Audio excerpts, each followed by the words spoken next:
Hello aspirants, welcome to AKS IAS Academy Daily Current Affairs. So ముందుగా మనం నిన్న ఇచ్చిన క్వశ్చన్ యథావిధిగా ఒకసారి చూస్తే in India there is no law restricting the candidates from contesting in one Lok Sabha election from 3 constituencies. ఎందుకు లేదు? Representation of peoples act రెండే కదా పోటీ చేయాలి కాబట్టి తప్పు. అలాగే in 1991 Lok Sabha Shri Devi Lal contested from 3 Lok Sabha constituencies, తర్వాత దాన్ని రెండుగా మార్చారు కాబట్టి this is right. As per the existing rules, if a candidate contests in one Lok Sabha from many constituencies, they should bear the cost of by-elections to the constituencies vacated ఇలాంటి ఏం లేవు మన ఇండియాలో. అలాంటివి పెడితే బాగుంటుంది. So answer is 2. ఓకే, ఇంకా ఈరోజు టాపిక్ వచ్చేసి వికసిత్ భారత్ కా అమృత్ కాల్. వికసిత్ భారత్, అభివృద్ధి చెందిన భారతదేశం 2047. ఇది ఇప్పుడు ఉన్నటువంటి భారతదేశం ముందు ఉన్నటువంటి సవాలు, ప్రభుత్వం ఇస్తున్నటువంటి నినాదం కూడా. అయితే చాలామందికి అభివృద్ధి చెందిన భారతదేశం అంటే ఏంటో తెలియదు. అంటే what exactly meant by a developed country. Developed country అంటే గుర్తుపెట్టుకోండి, సాధారణంగా వరల్డ్ బ్యాంక్ వాళ్ళు వీళ్ళు చెప్పినటువంటి లెక్కల ప్రకారం అయితే పెర్ క్యాపిటా ఇన్కమ్, తలసరి ఆదాయం అనేటటువంటిది పెరగాలి. సో మనకి ఇప్పుడు ఉన్నటువంటి స్పీడ్లో కనుక వెళ్తే ఇది పెరిగేటటువంటి అవకాశం ఏం కనిపించట్లేదు. Because India somewhere it will go in the middle income trap. Brazil లాంటి దేశాల్లాగా మిడిల్ ఇన్కమ్ ట్రాప్లోకి వెళ్ళేటటువంటి అవకాశం ఉంది. కానీ భారతదేశం జీడిపి పెరుగుతుంది, అందులో ఏమాత్రం సందేహం లేదు. అంటే ఇప్పుడు దాదాపుగా $4 ట్రిలియన్ ఉన్నాం. ఒక 2035 ఆ టైం కల్లా $8 ట్రిలియన్ అయిపోవచ్చు. సో తర్వాత 2047 కల్లా $16 ట్రిలియన్ అయిపోతుంది. There is no question about it. కానీ ఇక్కడ వచ్చిన డబ్బు సామాన్య ప్రజలకు వెళ్తుందా లేదా, ఇది పెద్ద ప్రశ్న. అయితే వీటన్నిటిలోని భాగంగా అమృత్ కాల్ రిపోర్ట్కి సంబంధించి ఈ వికసిత్ భారత్ అనేటటువంటి ఈ ఎయిమ్ గోల్కి రీచ్ అవుతున్న క్రమంలో భారతదేశం సాధించిన విజయాలకు సంబంధించి గవర్నమెంట్ ఆఫ్ ఇండియా ఒక రిపోర్ట్ని రిలీజ్ చేసింది. ఆ రిపోర్ట్ పేరే ఈ వికసిత్ భారత్ కా అమృత్ కాల్ రిపోర్ట్. ఇందులో అనేక విషయాలను చెప్పారు. మనం ఈరోజు వాటన్నిటిని వేగంగా చూసే ప్రయత్నం చేద్దాం. ముందుగా గవర్నమెంట్ ఆఫ్ ఇండియా ఒక కాంప్రహెన్సివ్ రిపోర్ట్ని ఇచ్చింది. దాని వికసిత్ భారత్ కా అమృత్ కాల్ సేవా సుశాసన్ గరీబ్ కళ్యాణ్ కే 11 సాల్, అంటే 11 సాల్, 11 సంవత్సరాల్లో మేము ఏం చేసామని. సో 11 years ఆఫ్ గవర్నెన్స్ పూర్తయినటువంటి సందర్భంగా అంతకన్నా దాటేసింది అనుకోండి. But in terms of their complete comprehensive data 11 సంవత్సరాల్లో ఈ ప్రభుత్వంలో భారతదేశం సాధించిన విజయాలు. సో దానికి సంబంధించి రిపోర్ట్, వెరీ మౌత్ఫుల్ నేమ్, చాలా చిన్న పేరు ఉంది. సో కాబట్టి ముందుగా చూద్దాం. సమ్మరీ ఆఫ్ ద రిపోర్ట్లో పూర్ అండ్ మార్జినలైజ్డ్ అంటే పేదవాళ్ళని ఆదుకునేటటువంటి క్రమంలో భారత ప్రభుత్వం భారతదేశంలో సాధించిన విజయాలు. ముందుగా కనుక చూస్తే ఇంక్లూజివ్ డెవలప్మెంట్ అనే పేరుతో తీసుకొచ్చాం. అంటే సమ్మిళిత అభివృద్ధి అని అంటాం. సమ్మిళిత అభివృద్ధి అంటే అభివృద్ధి తాలూకా ఫలాలు. సమ్మిళిత అభివృద్ధికి నిర్వచనం చెప్తున్నాను నేను. అభివృద్ధి తాలూకా ఫలాలు కేవలం సంపన్నులకి మాత్రమే కాదు, దేశంలో ఉన్నటువంటి వ్యక్తులందరికీ ఆ అభివృద్ధి ఫలాలు అందాలి. ఇది సమ్మిళిత అభివృద్ధి అనేటటువంటి దాని యొక్క నిర్వచనం. ఈ సమ్మిళిత అభివృద్ధిని మనం అంత్యోదయ అన్న యోజన లాంటి స్కీములతో తీసుకొచ్చాం. ఇందులో 100% వెల్ఫేర్ కవరేజ్, అలాగే ఇర్రివర్సిబుల్ ఎంపవర్మెంట్, సాధికారతలో మళ్ళీ వెనక్కి తిరగక్కర్లేదు. దీంట్లో కీ డేటా పాయింట్స్ చూస్తే ప్రధానమంత్రి గరీబ్ కళ్యాణ్ యోజన కార్యక్రమం కింద 81 కోట్ల మందికి ఉచిత ఆహార పదార్థాలను మనం అందిస్తున్నాం. But we have to teach them how to fish, not getting a fish everyday కదా. ప్రతి వ్యక్తికి ఆటో పైలట్లో వాళ్ళ యొక్క అభివృద్ధిని, వాళ్ళ యొక్క సంపాదనను వాళ్ళే చేకూర్చుకునేలాగా ట్రైన్ చేయాలి. Not by simply giving food grains is not enough. Simply giving food grains is not enough for any country, not only for India. But still భారతదేశంలో జనాభా ఎక్కువ కాబట్టి మనం వేరే దేశాలతో కంపేర్ చేసుకోలేము. Of course there is only one country which you can compare, that is China.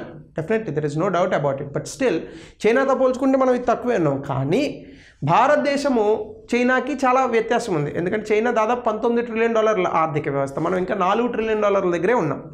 కాబట్టి 81 కోట్ల మందికి ఉచిత ఆహార పదార్థాలు ఇచ్చాం. అలాగే ముద్రా యోజన లోన్స్, అంటే ఈ ఎంఎస్ఎంఈస్కి లోన్స్ ఇస్తారు. అందులో 5 కోట్లకు పైగా లోన్లు ఇచ్చారు. అందులో అధికంగా 50%కు పైగా లోన్లు SC/ST OBC. అంటే ఇక్కడ దాని అర్థం ఏంటి, మార్జినలైజ్డ్ పీపుల్, వెనకబడినటువంటి కమ్యూనిటీలు ఏవైతే ఉంటాయో వాళ్ళకి ఇక్కడ అత్యధికంగా లోన్లు ఇచ్చి స్వయం ఉపాధి కల్పన చేసే ప్రయత్నాలు చేశాం. అలాగే 15 కోట్ల గృహాలను నిర్మించాము. 15 కోట్ల గృహాలకు ఉచిత ట్యాప్ వాటర్ సౌకర్యాన్ని కల్పించాం. ప్రధానమంత్రి ఆవాస్ యోజన కింద 4 కోట్ల గృహాలను మనము కంప్లీట్ చేసి ఇచ్చాము. అలాగే ప్రధానమంత్రి Garib Kalyan Yojana, Mudra, stand up India scheme అంటే అంకుర పరిశ్రమలు ముఖ్యంగా ఎస్సీ ఎస్టీ ఓబీసీలకు, అలాగే నమస్తే స్కీము, అలాగే జనజాతి గౌరవ్ దివాస్, ఆస్పిరేషనల్ డిస్ట్రిక్ట్ 112 డిస్ట్రిక్ట్స్లను డెవలప్ చేయడము, ఇట్లాంటి అనేక స్కీముల ద్వారా మనం ఈ సమ్మిళిత వృద్ధి అనేటటువంటి దాన్ని ముందుకు తీసుకెళ్ళాం. ఇందులో మనకు వచ్చిన అచీవ్మెంట్స్ IMF ప్రకారము ఎక్స్ట్రీమ్ ప్రావర్టీ, అత్యంత పేదరికాన్ని భారతదేశం పూర్తి స్థాయిలో జయించగలిగింది. అంటే భారతదేశంలో పేదవాళ్ళు ఉన్నారు కానీ అత్యంత దుర్భరమైనటువంటి జీవితం గడిపే పేదవాళ్ళు లేరట, ఇంటర్నేషనల్ మానిటరీ ఫండ్ ఇచ్చిన కథనం ప్రకారం. అలాగే ఈ MPI ఇండికేటర్స్ అని అంటారు, అంటే సాధారణంగా మల్టీ డైమెన్షనల్ పోవర్టీ ఇండెక్స్ అని ఉంటుంది. అంటే బహుముఖ పేదరిక సూచిక, పేదరికాన్ని కేవలం డబ్బులోనే కాకుండా అనేక కోణాల్లో కొలుస్తారు. ఇది కూడా ఈ ఇండికేటర్ UNDP ఇచ్చినటువంటి ఇండికేటర్స్ ప్రకారం భారతదేశంలో అత్యంత పేదరికం బాగా తగ్గింది. 68 లక్షల స్ట్రీట్ వెండర్స్ బెనిఫిట్ అయ్యారు PM స్వనిధి అనేటటువంటి స్కీమ్ ద్వారా. దాంతోపాటు SC ST OBCలకు క్యాబినెట్లో రిప్రజెంటేషన్ పెరిగింది. క్యాబినెట్లో ఏంటి, స్వయంగా ప్రెసిడెంట్లనే ఇప్పుడు ఈ కోటాల్లో ఇస్తున్నారు. చాలా గర్వకారణం దేశానికి ఇది. సో సమ్వేర్ మనము ఎక్కడో కొంత గ్రౌండ్ లెవెల్లో ఇబ్బంది ఉన్నా జాతీయ స్థాయిలో ప్రెసిడెంట్ తాలూకా పోస్ట్ని, దట్స్ ఫస్ట్ సిటిజన్ ఆఫ్ ఇండియాగా చెప్తాం కదా, ఆ పోస్ట్ని SC STలకు ఇస్తున్నారంటే చాలా చాలా గొప్ప విషయం. అది ఇస్తున్నారు కాదు, వాళ్ళ ఆ స్థితికి చేరుకున్నారు. అట్లానే 112 ఆస్పిరేషనల్ డిస్ట్రిక్ట్ ప్రోగ్రాంలో స్టేట్ యావరేజ్ డెవలప్మెంట్లు ఈ 112 ఆస్పిరేషనల్ డిస్ట్రిక్ట్స్ ప్రోగ్రాంలో దాటాయట. అట్లానే ఫార్మర్ వెల్ఫేర్, బీజ్ సే బజార్ తక్, అంటే విత్తనం దగ్గర నుంచి బజార్ వరకు వ్యవసాయానికి సంబంధించి హోలిస్టిక్ రిఫార్మ్స్ తీసుకొస్తున్నారు. కానీ సరిపోవట్లేదు. ఎందుకంటే వ్యవసాయ రంగంలో రైతుకి కావాల్సింది కనీస మద్దతు కాదు, గరిష్ట ధర. నేను ఎప్పుడూ చెప్తుంటాను, ఇది MSP అనే కాన్సెప్ట్ చుట్టూ తిరుగుతుంది రాజకీయం అంతా. మినిమం సపోర్ట్ ప్రైస్ కాదు, రైతుకి కావాల్సింది కనీస మద్దతు ధర కాదు, గరిష్ట ధర కావాలి. తను పండించినటువంటి పంటకి గరిష్ట ధర కావాలి. నేను రీసెంట్గా చూశాను, మన తెలంగాణలోనూ ఆంధ్రప్రదేశ్లోనూ జరిగింది ఇది. ఒక రైతు ఉల్లిపాయలు పండిస్తే క్వింటాల్కి సమ్ కిలోకో క్వింటాల్కి అనుకుంటా 2 రూపాయలు ఎంతో ఇచ్చారు. ఎంత దారుణం అండి అది. అతను రోడ్డు మీద పారబోసాడు. అది ఇప్పుడు డిసెంబర్ వస్తే సస్తా మళ్ళీ అందరం కిలో 100 రూపాయలు కొనుక్కోలేక. ఎందుకు ఇలాంటి తప్పులు జరుగుతున్నాయి? ఎందుకు రైతుని ఇంత మనోక్షేమకు గురి చేస్తుంది ప్రభుత్వం? చాలా డబ్బులు ఇస్తున్నారు వాళ్ళకి, వీళ్ళకి సంక్షేమ పథకాలు ఇస్తున్నారు. రైతు పండించినటువంటి పంటను కొనలేరా గిట్టుబాటు ధర ఇచ్చి? ఎంత అవుతుంది? మహా అయితే 1000 కోట్లు అవుతుందా, 10,000 కోట్లు అవుతుందా? అవునేమండి. సో వాటిని పట్టుకెళ్ళి శీతల గిడ్డంకుల్లో పెట్టడానికి ఈ స్ట్రక్చర్ ఇంక ఎన్నాళ్ళు? 77 సంవత్సరాలు అయింది స్వతంత్రం వచ్చి, ఇంకా ఎన్ని రోజులు? ఇంకా కనీస మద్దతు ధరే, గరిష్ట మద్దతు ధర రాదా రైతుకి? సో ఇదొకటి. అట్లానే కీ డేటా పాయింట్స్ ఇందులో మనం చూస్తే PM కిసాన్ నుంచి ప్రతి సంవత్సరం 6,000 రూపాయలు వేస్తుంది ప్రభుత్వం. 3 లక్షల కోట్లు, 3,70,000 కోట్ల రూపాయలు బదిలీ అయింది. అలాగే MSP ప్రొక్యూర్మెంట్, పల్సెస్కి కూడా పప్పు దినుసుల్లో 7,000% పెరిగింది, ఆయిల్ సీడ్స్లో 1,500% పెరిగింది. ఈ నామ్ని దాదాపు 1,473 మండీస్కి, 24 మెగా ఫుడ్ పార్క్స్కి ఆపరేషనల్స్లో మనం తీసుకొచ్చాం.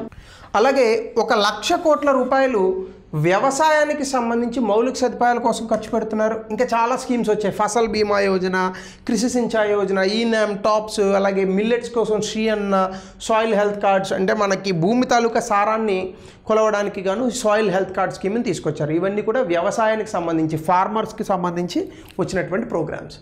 ఇక మూడవది దీంట్లోనే ఈ ఫార్మర్స్లోనే అచీవ్మెంట్స్ 2024-25లో 347 million metric tons food grains and produce చేసాం, one of the highest in the world. అలాగే మిల్క్ ప్రొడక్షన్లో 63% పెరుగుదల వచ్చింది. అగ్రికల్చర్ స్టార్టప్లో 1943 అగ్రికల్చర్ స్టార్టప్స్ వచ్చాయి. అలాగే ప్రాసెస్డ్ ఫుడ్ సాధారణంగా మన దేశంలో తక్కువ తింటారు, కానీ విదేశాలకు మనం ఎగుమతి చేస్తూ ఉంటాం. అది $9 బిలియన్ చేరింది. గతంలో 4.5 ఉండేది. సో ఇవన్నీ కూడా వ్యవసాయంలో మనం సాధించినటువంటి విజయాలు. అలాగనే new momentum for Nari Shakti, women empowerment, స్త్రీ సాధికారతకు సంబంధించి సామాజిక, ఆర్థిక, అలాగే డిజిటల్ కోణాల్లో కూడా అనేక విజయాలు సాధించామట. 38 కోట్ల ముద్రా లోన్స్ ఏవైతే ఉన్నాయో 14 లక్షల కోట్లు, ఇది ఆడవాళ్ళకి 68%, ఈ లోన్లు 68% ఆడవాళ్ళకి చేరాయి. 10 కోట్ల మంది స్త్రీలకు 9 లక్షల సెల్ఫ్ హెల్ప్ గ్రూప్స్, అంటే స్వయం ఉపాధి సంఘాలు, డ్వాక్రా సంఘాల్లో మనకన్నా డబ్బులు, మనకి అంటే మగవారి కన్నా ఆడవారి దగ్గర ఇప్పుడు ఎక్కువ డబ్బులు ఉంటున్నాయి. ఎందుకంటే డ్వాక్రా సంఘాల్లో చాలా అద్భుతంగా డబ్బులు వస్తున్నాయి. సో 3 కోట్ల మందిని లాక్పతి దీదీస్ చేశారట. అట్లానే sex ratio at birth 10-20 females per 1000 males, చాలా పెరిగిందని చెప్తున్నారు.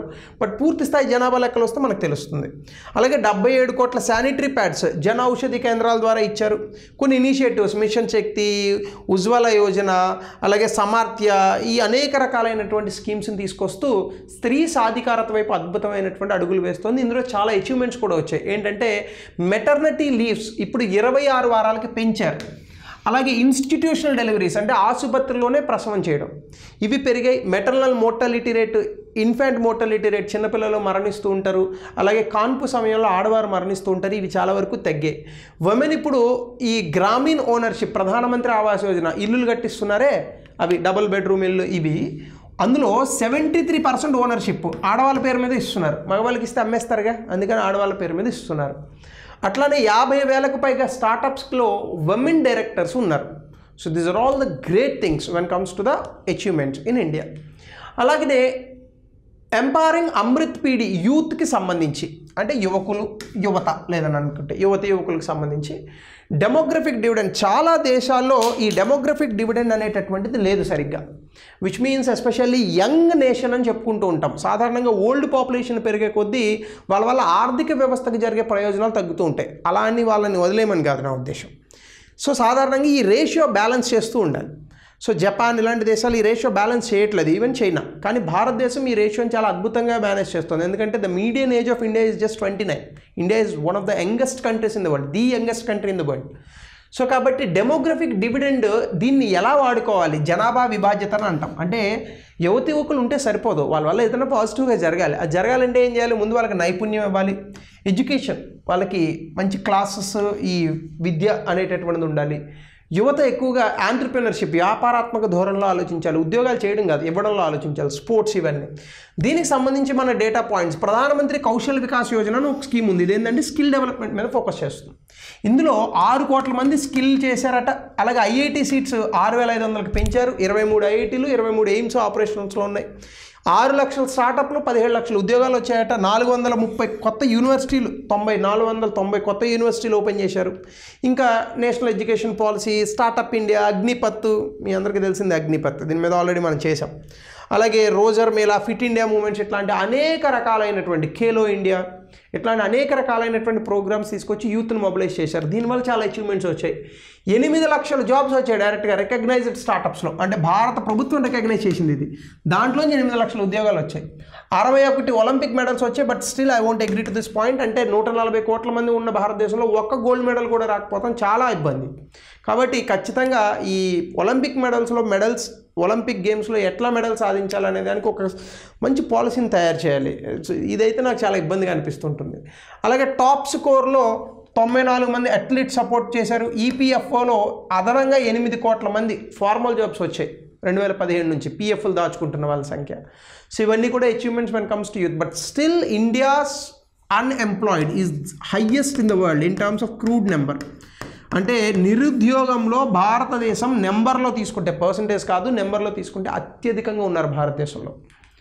అట్లానే లివింగ్ మిడిల్ క్లాస్, అంటే మిడిల్ క్లాస్, ఈ మధ్యస్థ ఆదాయం కలిగినటువంటి కుటుంబాలు కనుక చూస్తే క్వాలిటీ ఆఫ్ లైఫ్ అనేది ఇంప్రూవ్ అయిందట. ఎందుకంటే హౌసింగ్, కనెక్టివిటీ, డిజిటల్ యాక్సెస్, అందరి దగ్గర ఫోన్లు ఉన్నాయి, అందరి దగ్గర ఇంటర్నెట్ ఉంది. ఖచ్చితంగా ట్యాక్స్లో చాలా రిఫార్మ్స్ వచ్చాయి. హౌసింగ్కి సంబంధించి ఉచిత గృహాలను ఇస్తుంది ప్రభుత్వము. కనెక్టివిటీకి సంబంధించి మెట్రో, రైళ్లు, ఇవన్నీ అద్భుతంగా వస్తున్నాయి. దీనికి సంబంధించి 4 కోట్ల హోమ్స్, అంటే 4 కోట్ల ఇల్లు మనము ఈ పర్టికులర్ ప్రోగ్రామ్స్ ప్రధానమంత్రి ఆవాస్ యోజనలో కట్టాం. మెట్రో 5 సిటీలు ఉండేది ఒకప్పుడు, ఇప్పుడు 23 సిటీలకి ఎక్స్పాండ్ అయింది. యూపీఐ యూజర్స్ 46 కోట్ల ఇండివిజువల్స్, 6.5 కోట్ల మర్చెంట్స్, అంటే బిజినెస్ వాళ్ళు వాడుతున్నారు. దాదాపుగా ఒక నెలలోనే 1800 కోట్ల ట్రాన్సాక్షన్స్ జరుగుతున్నాయి. అట్లానే 5G అనేది 99.6 డిస్ట్రిక్ట్స్కి ఆల్మోస్ట్ వచ్చేసింది 5G. అలాగే ఇందులోనే ఈ రెరా, ప్రధానమంత్రి ఆవాస్ యోజన, ఉదాన్, ఉదయ్ దేశ్ కామ్ నాగరిక్, ఇట్లాంటి అనేక స్కీమ్స్ వచ్చాయి, జిఎస్టీ, రకరకాల. ఇందులో మనం అచీవ్మెంట్స్ చూస్తే ఎయిర్ ట్రావెల్ ఉడాన్లో భాగంగా, ఉదయ్ దేశ్ కామ్ నాగరిక్లో భాగంగా 5 కోట్ల మంది సిటిజన్స్ ట్రావెల్ చేశారట. స్వామి స్కీమ్ ఫర్ స్టాల్డ్ ప్రాజెక్ట్స్, ఆగిపోయినటువంటి ప్రాజెక్ట్స్ ఉంటాయి కదా, దానికి సంబంధించి 37,000 కోట్ల రూపాయలు అన్లాక్ అయింది. అలాగే డేటా కాస్ట్, ఇప్పుడు ఈ జీబీల్లో మనం ఇప్పటికీ కూడా ఏదో వాడు జియో వాడు ఫ్రీ ఇచ్చి ఇప్పుడు మళ్ళీ పెయిడ్ పెట్టాడు కాబట్టి కొంచెం ఇబ్బంది పడుతున్నాం. కానీ గతంలో 2 GB వేసుకోవాలని అనుకుంటే 196 రూపీస్ ఉండేది, నాకు బాగా గుర్తుంది. So I use to have a good phone back in 2011-12 that time. 2 GB 2G వేసుకోవాలంటే 196 రూపీస్ ఉండేది. ఇప్పుడు 196కి ఆల్మోస్ట్ 30-45 GB వస్తుంది కదా, మనకు సరిపోవట్లే, వేరే సంగతి అది, మనం అడ్డమైనవి చూస్తే ఎందుకు సరిపోతుంది. సో కాబట్టి 97% డేటా కాస్ట్ తగ్గింది. 52 crore డిజిలాకర్ యూజర్స్ ఉన్నారు. 2297 అంటే 2300 సర్వీసెస్ ఉమాంగ్ యాప్ ద్వారా డిజిటైజ్ చేశారు. అన్ని బిల్లులు, పవర్ బిల్స్ ఇవన్నీ కూడా ఆన్లైన్లోనే కట్టేస్తున్నాం. అట్లానే హెల్త్ కేర్కి సంబంధించి కనుక చూస్తే ఇండియా గ్లోబల్ లీడర్గా మారుతుందట. ఎందుకంటే హెల్త్ ఇన్ఫ్రాస్ట్రక్చర్లో చాలా రాబస్ట్గా చేంజెస్ వస్తున్నాయి. పాకిస్తాన్ లాంటి శత్రుత్వ దేశాల నుండి కూడా భారతదేశానికి వచ్చి వైద్యం చేయించుకునే పరిస్థితులు వచ్చాయి. 9 కోట్ల ఆయుష్మాన్ భారత్ హాస్పిటల్స్ వచ్చాయి. 1,30,000 కోట్లు ఖర్చు పెట్టారు. బట్ స్టిల్ ఇందులో ఇంకా పెద్దగా క్వాలిటీ అనేది ఉండట్లేదు. 77 కోట్ల అబా హెల్త్ అకౌంట్స్ క్రియేట్ చేశారు. 220 కోట్ల కోవిడ్ వ్యాక్సిన్ డోసెస్ అడ్మినిస్టర్ చేసాం మనం. 18 లక్షల MBBS, 74,000 PG మెడికల్ సీట్స్ ఉన్నాయండి ఇప్పటికి. 18 లక్షల MBBS సీట్లు ఏం తక్కువ కాదు అది. అలాగే ఇనిషియేటివ్స్ ఇందులో భాగంగానే ఆయుష్మాన్ భారత్ ఇన్సూరెన్స్ స్కీమ్ని తీసుకొచ్చాం. 5 లక్షల రూపాయలు ఇన్సూరెన్స్ ఇస్తున్నాం. జన ఔషధి కేంద్రాస్, ఈ సంజీవిని, మిషన్ ఇంద్రాధనుష్ అంటే 14 టీకాలు వేస్తారు దాదాపు. ఇప్పుడు ఇంకా పెంచారు. ఇవన్నీ కూడా మనకి అనేక రకాలైనటువంటి స్కీమ్స్ వచ్చాయి. ఇందులో అచీవ్మెంట్స్ కూడా జన ఔషధి కేంద్ర జెనరిక్ మెడిసిన్స్ అమ్మడానికి 16,000 జన ఔషధి కేంద్రాలు వచ్చాయి. 38,000 కోట్లు ప్రజలకి ఆదా అయింది దీనివల్ల. 37 కోట్ల టెలికమ్యూనికేషన్స్, ఈ సంజీవిని అని చెప్పేసి. సో ఈ పర్టికులర్ యాప్స్ ద్వారా మనము వైద్య సదుపాయాలు తీసుకొస్తూ ఉంటాం. మెటర్నల్ మోర్టాలిటీ ఒకప్పుడు 1 లక్షలో దాదాపుగా కాన్పు పొందేటటువంటి సమయంలో 130 మంది చనిపోయేవారు. ఇప్పుడు అది 80కి తగ్గింది. తక్కువే, ఇంకా తగ్గించాలి. 45కి ఎంతకో రావాలి. ఎయిమ్స్ ఇప్పుడు నార్త్ ఈస్ట్లో కూడా ఉన్నాయి. ఈవెన్ మెడికల్ కాలేజెస్ 2,000కి పైగా మెడికల్ కాలేజెస్ వచ్చాయి. సో ఇవన్నీ కూడా achievements when comes to the health care sector. So ఇలా భారతదేశం అనేక రంగాల్లో దూసుకుపోతుంది. ఖచ్చితంగా 2047కి భారతదేశం అభివృద్ధి చెందిన దేశంగా మారుతుంది. బట్ ఈ అభివృద్ధిలో ప్రజలు ఎంతవరకు భాగస్వాములు అవుతారు, ప్రజల తాలూకా జీవన శైలి అంటే వాళ్ళ తాలూకా జీవన నాణ్యత అనేది ఎంతవరకు పెరుగుతుందో మనం వేచి చూడాలి. సో దీనికి సంబంధించి రిలేటెడ్ క్వశ్చన్, దీనికి ఆన్సర్ చేయండి. అట్లానే the Gatishakti Yojana needs meticulous coordination between the government and the private sector. Discuss 200 పదాల్లో రాయండి. సో ఇది important report from the government of India. ఖచ్చితంగా ఎగ్జామ్లో అడుగుతాడు. So note it down. Notes నేను చాలా క్లియర్గా ఇచ్చాను. So thank you. Have a nice day.